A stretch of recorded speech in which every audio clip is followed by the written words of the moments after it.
kasih untuk audio yang belum Anda ketahui.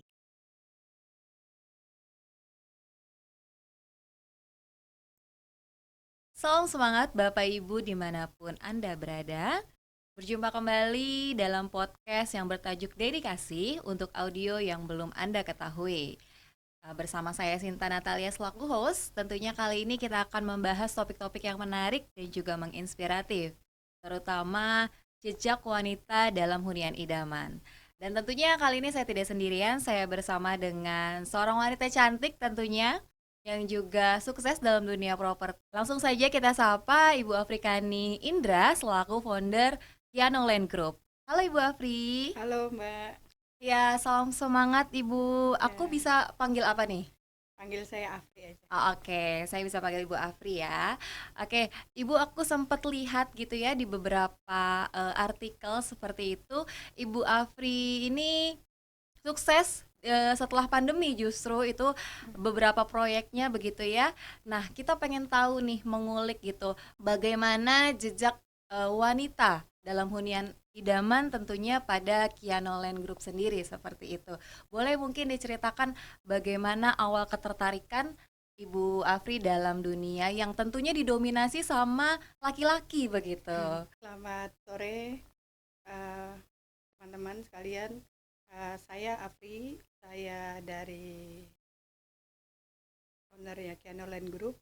Bermula dari saya ditinggal meninggal oleh anak saya. Saya itu umroh, gitu. Umroh di situ saya berdoa, mungkin karena kesedihan yang berlarut-larut saya bersedih. Terus saya umroh, saya berdoa gitu kan. Nah dari situ saya beli rumah dulu sih. Awal mulanya beli rumah, terus harga 1,3 miliar waktu itu. Berhubung karena suami saya nggak bisa dipersulit akad kreditnya, jadi kita beli cash gitu kan. Nah suatu saat di beberapa bulan tersebut, marketing tersebut itu menawarkan lagi rumah subsidi ya. Kalau dibilang sekarang rumah subsidi, saya dulu bilangnya rumah jelek. Nah itu ditawarkan ke saya gitu. Nah dari situ saya berteman, bagaimana bisnis properti ini, kok orang ini kok pintar sekali, public speakingnya, jualannya. Saya ngeliatin sih, saya riset gitu, termotivasi gitu. Saya juga belajar lewat developer juga, kursus-kursus developer. Saya nggak bisa sebutin namanya gitu kan. Kursusnya itu saya ikut-ikut seminar hingga saatnya saya bermain rumah recycle gitu sih. Berawal dari rumah second seperti itu ya Ibu Ya. beli, lalu akhirnya Ibu tertarik begitu ya.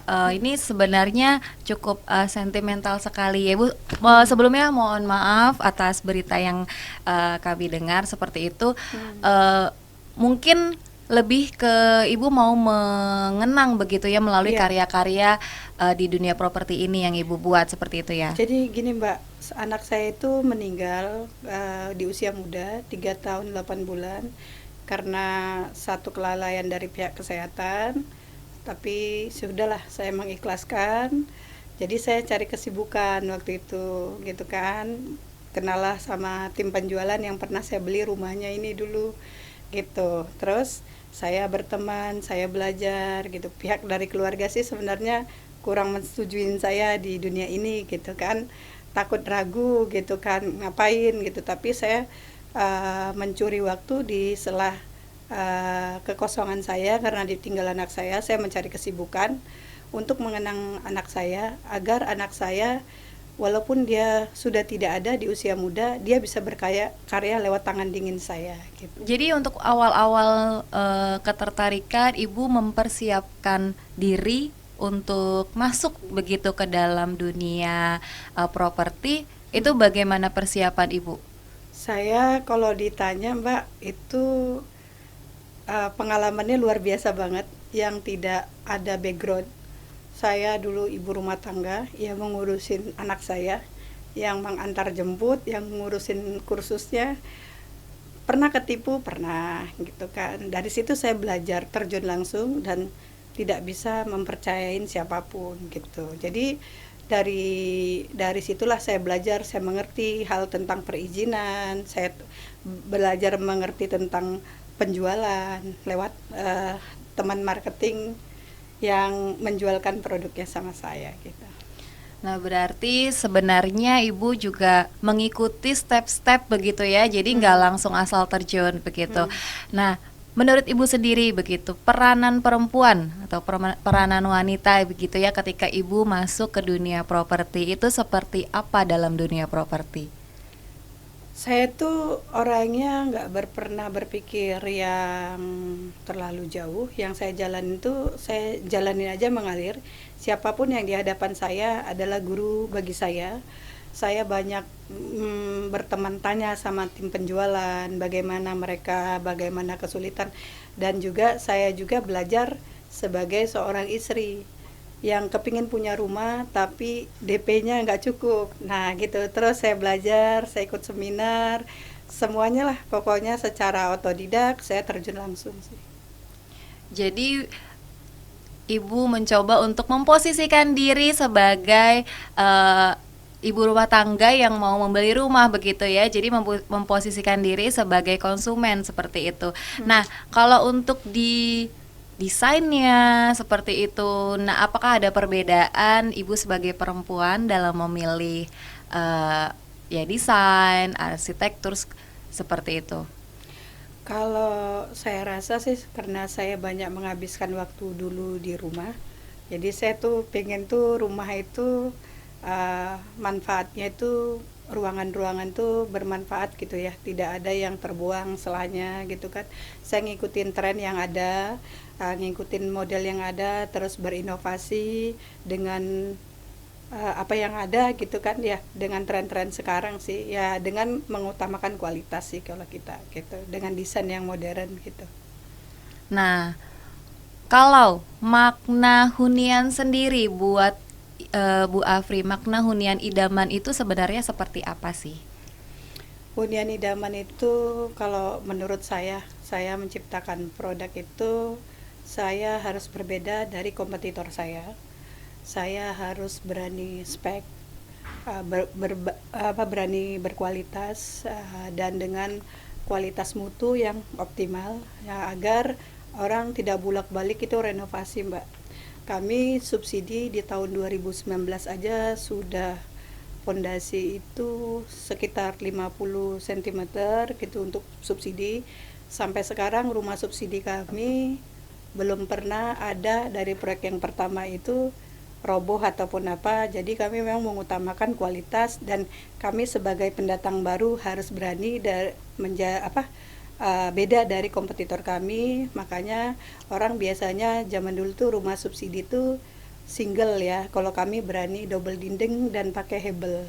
Jadi alhamdulillah pas masa Covid perumahan kami itu laris manis dan konsumen tuh datang sendirinya gitu, karena kita pakai mediasi online sih. Baik, jadi memang lebih kepada kualitas. Nah, untuk filosofi seperti itu, adakah filosofi yang Ibu Afri ini kira-kira pegang seperti itu dalam membangun sebuah proyek perumahan? Kami sih satu, yang pertama filosofi itu kami harus jujur ya Mbak.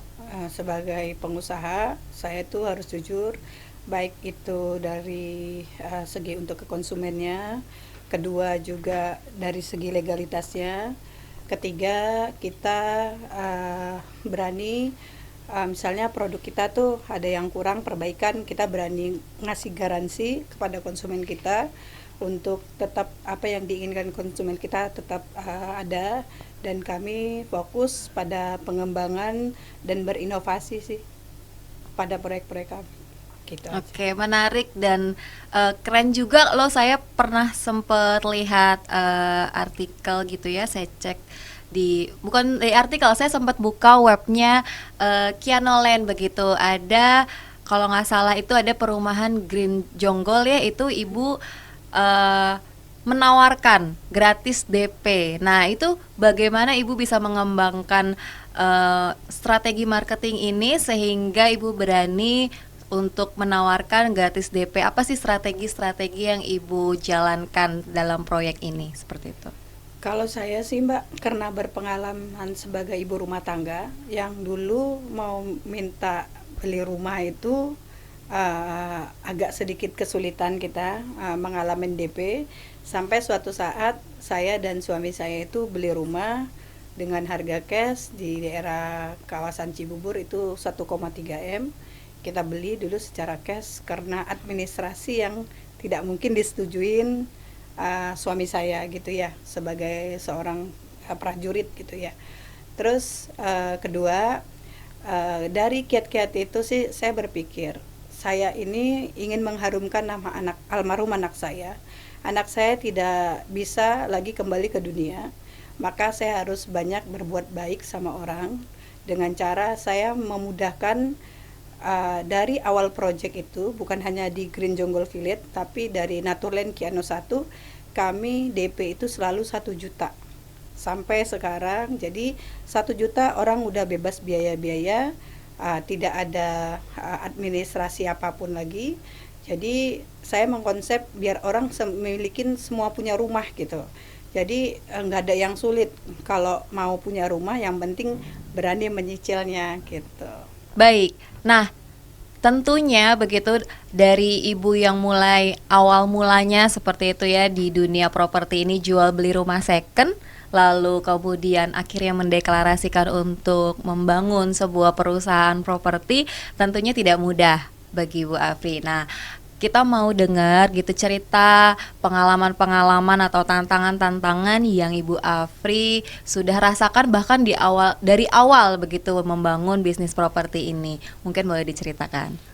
Tantangannya itu satu, memang kita dulu sih dianggap dari awal ya, berdiri itu kita diremehkan, dikucilkan.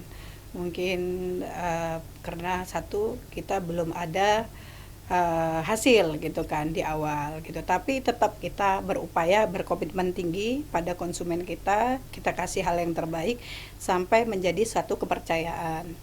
Dan kalau dari segi lapangan kita biasa dari ada beberapa ormas-ormas gitu kan, tapi kita selalu merangkul warga sekitar supaya mereka bisa membantu kita menjadi lapangan pekerjaan di satu wilayah. Jadi sampai sekarang kami semua all project kami melibatkan warga sekitar dan membuka lapangan kerja. Alhamdulillah warga yang tempat kami rangkul tersebut menyambut dengan hal baik. Jadi kami bersama-sama sama warga untuk menciptakan pekerjaan, dan bersama-sama kami mampu sampai saat ini, bahkan disambut dengan sangat baik. Baik, menarik sekali gitu ya. Justru Bu Afri ini merangkul warga sekitar atau bahkan yang tadinya mungkin tidak setuju begitu ya, mungkin dalam pembangunan proyek ini, tapi Bu Afri bisa merangkulnya dengan memberikan lapangan pekerjaan begitu. Bagaimana Ibu Afri ini, kan Ibu Afri dari awam sebenarnya ya gitu. Tadinya tidak ada background di dunia properti, tapi akhirnya memiliki perusahaan. Bagaimana Ibu Afri ini mencoba untuk mengembangkan jaringan-jaringan di dunia properti ini? Satu, saya paling yang utama tuh mendekatin circle-nya pertemanan ya, dari segi properti, mentor-mentor, terus saya banyak belajar sama pihak-pihak bank gitu kan. Terus saya banyak berkumpul dengan orang-orang yang berkaitan dengan bidang saya juga masih kursus gitu kan, masih terus mengembangkan diri saya dan belajar secara otodidak apa yang menjadi kendala di lapangan gitu sih. Jadi hal-hal itu tapi harus saya selesaikan dengan baik sih. Nah, baik. Jadi dari circle pertemanan dulu seperti itu ya. Mungkin mengikuti komunitas-komunitas juga kah? Iya. Pengalaman apa yang paling berkesan atau proyek apa yang paling berkesan ya Ibu Afri ini alamin gitu? Mungkin ada satu proyek nih, wah gitu. Satu proyek tuh masing-masing ada plus minusnya, tapi ada satu wilayah yang saya nggak bisa sebutin namanya. Mungkin di saat saya akuisisi satu proyek, karena orang tidak mengenal siapa saya, tahu-tahu kita yang menggantikan itu mungkin agak sedikit punya problem sama akibat orang yang dahulu ya. Jadi tapi kita secara pendekatan yang sangat baik sama warga, alhamdulillah di tempat dikasih gitu. Dan satu hal juga, satu proyek yang almarhum ibu saya minta, di saat kesuksesan saya, tolong dibangunkan sebuah masjid untuk almarhum ibu saya. Itu sebelum beliau meninggal itu berkali-kali selalu diminta. Jadi bagi saya proyek Jonggol adalah bentuk kasih sayang saya terhadap janji saya terhadap ibu saya, yang emang harus saya yang segera yang saya wujudkan untuk kasih sayang saya terhadap ibu saya gitu, Pak. Keren banget Ibu Afri ini. Saya sampai nggak bisa berkata-kata gitu. Nah, selama proyek tersebut begitu ya, pernah nggak Ibu mengalami seperti penipuan seperti itu? Nah, itu bagaimana Ibu mengatasinya? Alhamdulillah penipuan saya sering ditipu, tapi alhamdulillah Sering nih Bu? Sering. sering. Awal mula sering ditipu, tapi alhamdulillah saya bisa melihat gelagat karakter orang ya. Nah, gitu, dari pertama kita ditipu itu langsung kita cut off, saya terjun langsung. Saya tidak mempercayai siapapun selain diri saya gitu. Nah, itulah menjadi guru guru saya, karena saya mempadu-padankan antara bisnis ayah saya yang ayah saya dirikan itu di bidang migas dengan bisnis saya gitu.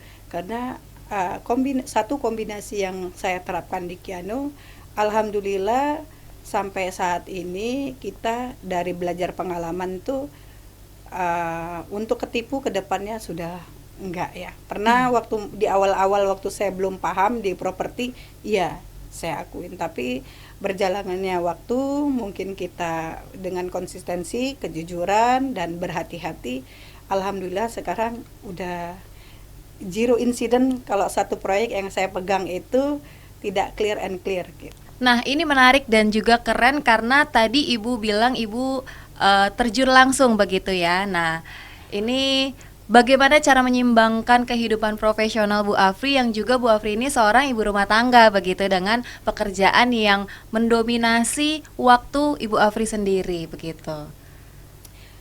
Saya Senin sampai Jumat itu waktu saya untuk Kiano. Tapi setelah Sabtu, Minggu itu waktu saya untuk keluarga. Terkadang ada suatu urgensi yang harus saya lakukan, maka saya membawa keluarga saya ikut juga bekerja. Jadi saya memberikan pengarahan karena bagi saya nama baik adalah sangat penting, tanggung jawab adalah sangat penting. Jadi seseorang akan dipercaya omongannya dan tanggung jawabnya berdasarkan kelakuan dan percakapannya. Jadi komitmen lah gitu.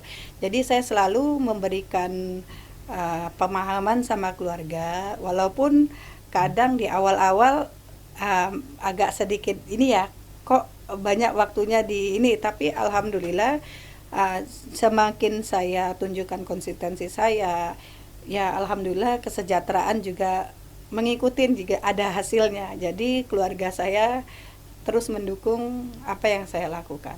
Baik, jadi dari konsistensi akhirnya menghasilkan dan dipercaya jadinya seperti itu ya. Nah, ini menarik sekali buat audiens yang di rumah begitu ya Ibu.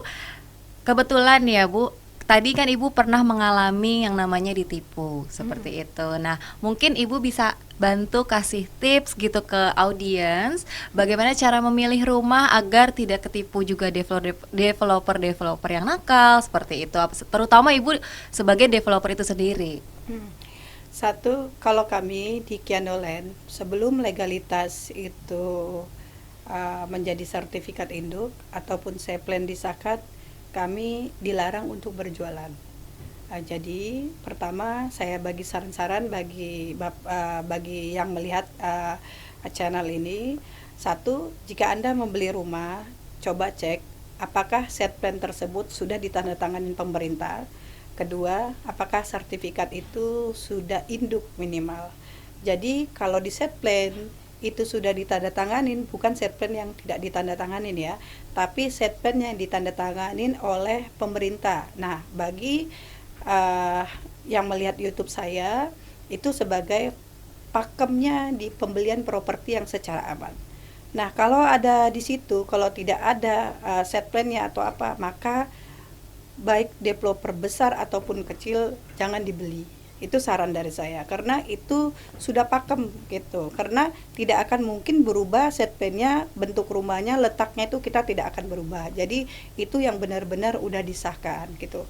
Kedua, secara legalitas bisa dicek apakah ini udah nama bentuk dari perusahaan atau perorangan. Nah, itu bisa ditanyakan oleh tim sales yang menjalanin di bidang proyek yang dijualkan.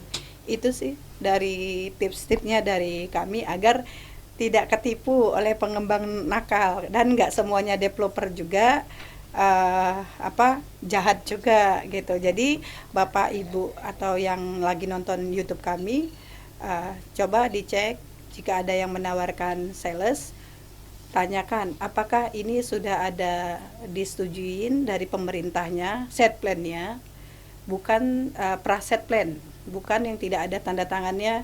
Kedua, apakah ini sertifikat induk atau sudah pecah. Kalau situ udah tercapai, maka 100%, 1000% itu proyek adalah aman. Gitu. Oke, itu dia tips-tipsnya untuk memilih developer atau memilih rumah begitu. Di tengah resesi global ini, mungkin di tengah ekonomi yang sedang lusuh ini, adakah harapan atau yang diinginkan atau yang diharapkan dari segi developer itu sendiri, dari segi Ibu sebagai pengembang? Saya yang harapkan kepada pemerintah, khususnya saya juga bergerak di bidang rumah subsidi dan komersil. Saya mempunyai beberapa proyek sebagai pengembang subsidi dan komersil. Di sini saya menyuarakan untuk lesunya pangsa pasar komersil karena diakibatkan range gaji 12 juta itu harusnya pangsa-pangsa komersil, tapi itu bisa diambil oleh orang subsidi. Kami harap kepada pemerintah yang bisa berpihak juga kepada pengusaha komersil seperti saya dan teman-teman juga yang lain, mohon diperhatikan supaya kembali lagi seperti dulu saja, range gaji itu minimal 6-7 juta agar pangsa pasar komersil itu tidak tergerus juga dengan sepinya pasar juga dan minatnya orang yang punya uang juga gaji 12 juta, maka orang sekarang beralih ke subsidi gitu. Jadi saya hanya di lewat channel ini hanya minta saran supaya pemerintah memperhatikan kami sebagai pengusaha perumahan komersil, itu diperhatikan juga agar 3 juta rumah bisa terwujud. Itu aja, makasih. Amin. Dan juga seimbang antara kebutuhan lalu program pemerintah dengan rumah subsidinya dan juga pengusaha-pengusaha properti itu sendiri. Nah, terakhir nih Bu, udah sampai terakhir juga ternyata. Bagian ini sebagai wanita yang juga berbisnis begitu ya, apa harapan Ibu atau mungkin pesan gitu untuk wanita-wanita yang mungkin sedang masih kuliah atau justru sedang berusaha untuk menjadi pengembang juga gitu? Apakah ada pesan untuk teman-teman yang menonton? Bagi kaum perempuan, kita harus mempunyai skill ya. Di samping juga kita juga dibantu oleh keluarga, bahkan suami kita ataupun pasangan kita. Tapi alangkah lebih baik juga kalau kita bisa mampu berdikari, berkarya di tangan kita dan di kaki kita gitu. Jadi yang bagi hari ini belum tahu, bingung harus ngapain, harus apa gitu kan, bisa mulai dari mungkin belajar gitu kan, belajar dengan kursus yang berkaitan dengan bidang yang Anda suka gitu kan. Terus kedua juga harus berpenghasilan, karena perempuan lebih berpenghasilan, lebih cantik daripada perempuan yang mengharapkan dari suaminya gitu. Baik, keren sekali gitu ya pesan-pesan untuk wanita-wanita di luar sana dimanapun Anda berada yang menonton channel ini. Dan satu lagi, saya mau tanya nih Bu, tadi saya lihat mobilitasnya cukup tinggi ketika Ibu kesini gitu ya. Boleh dong share gitu apa saja bisnis-bisnis yang sedang Ibu jalani saat ini? Kami saat ini sedang menjalani properti yang utama, kedua furniture. Kita memproduksi workshop sendiri di Kiano Furniture yang dikhususkan jadi orang beli rumah kita di komersilnya nggak usah mikirin lagi untuk furniturnya, karena kita custom dan itu pakai berkualitas. Ketiga, saat ini juga kami juga merambah di segi perminyakan. Wah, apa tuh perminyakannya tuh? Ada dua nih, yang berkaitan dengan solar dan juga minyak wangi. Nah, Gitu. minyak wangi mungkin bisa dikasih lihat gitu minyak wangi. Nah, Ini project kami yang baru launching gitu, ditanganin oleh teman saya, cara penjualannya. Nah, ini adalah Kiano Luxury Parfum gitu. baik Ibu Afri, terima kasih atas waktunya dan juga sukses untuk di bisnis properti dan juga parfum yang baru launching yaitu Amin. Kiano Luxury Parfum, betul ya. Bapak Ibu, terima kasih telah menonton podcast ini dimanapun Anda berada.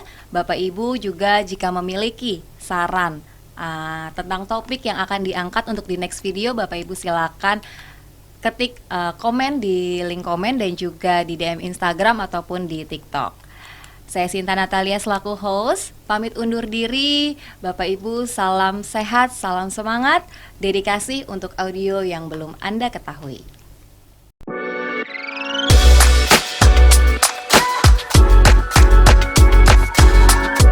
Dedikasi untuk audio yang belum Anda ketahui.